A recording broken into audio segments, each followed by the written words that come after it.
जो भगवान कृष्ण पर इतने विवाह किए, उतने विवाह किए, ये किया वो किया। तो सुनो भगवान ने विवाह कैसे किए।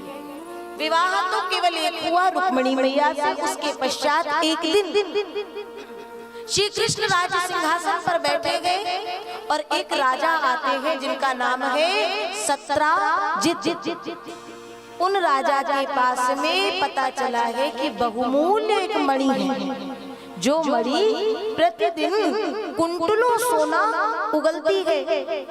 तो कृष्ण ने कहा महाराज निवेदन करूं, जानना चाहता हूं आपके घर में कुल मिलाकर के कितने लोग हैं। बोले एक मैं, एक मेरी पत्नी है और एक मेरा भाई प्रसेन जिसका नाम है, और एक मेरी कन्या है जिसका नाम है सत्यभामा। कुल मिलाकर कितने लोग हुए? 4। आपके पास बहुमूल्य मणि है, यदि आपको उचित लगे तो क्या ये मणि आप हमें दे सकते हैं, जिससे कि प्रजा में जो दीनहीन निर्धन जन है उनका और अच्छे से भरण पोषण हो सकता है। लेकिन सत्राजित ने कृष्ण की इस बात को स्वीकार नहीं।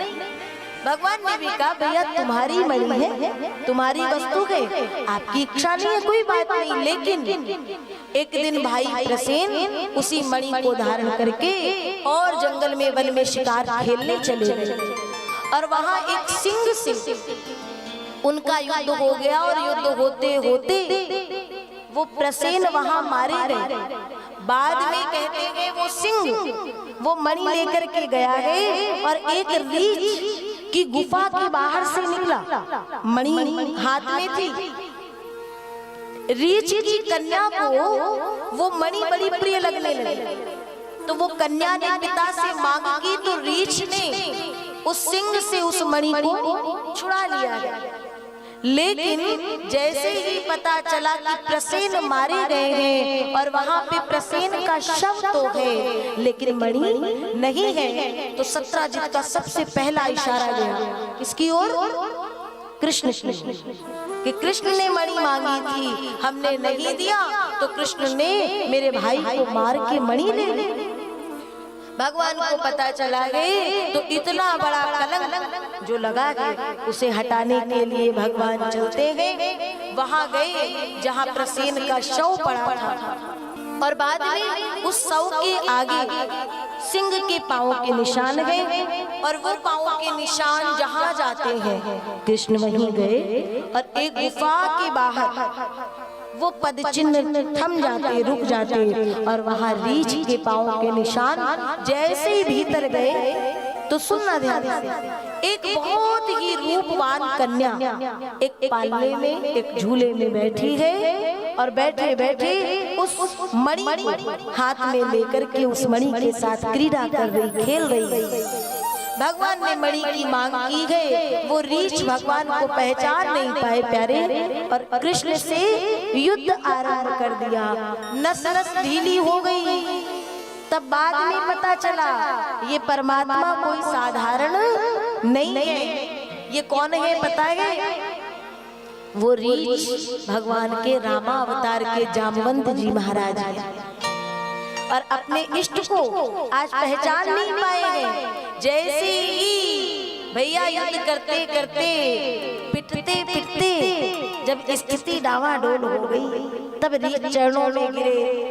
अज्ञान के वशीभूत होने के कारण दास आपको पहचान नहीं पाया, मेरी धृष्टता को क्षमा करें। और सरकार मैंने ये मणि अपनी बिटिया को दान कर दी थी, अब दान करने के बाद बिटिया से लूं कैसे? तो एक काम करिए, आप मेरी बिटिया को ही स्वीकार कर लीजिए। जामवंत जी की कन्या का नाम जामवती जी। भगवान का दूसरा विवाह ऐसे होता है जामवती जी से, तो कन्या को दे दिए और दान दहेज में वो मणि भी दे दिए। और फिर जब आए भगवान और सत्राजित को वो मणि दिए तो सत्राजित को स्वयं में बड़ी निराशा हुई कि सरकार इतनी लाज की बात है, बेवजह मैंने कृष्ण पर दोष लगाया, अब पश्चाताप कैसे हो?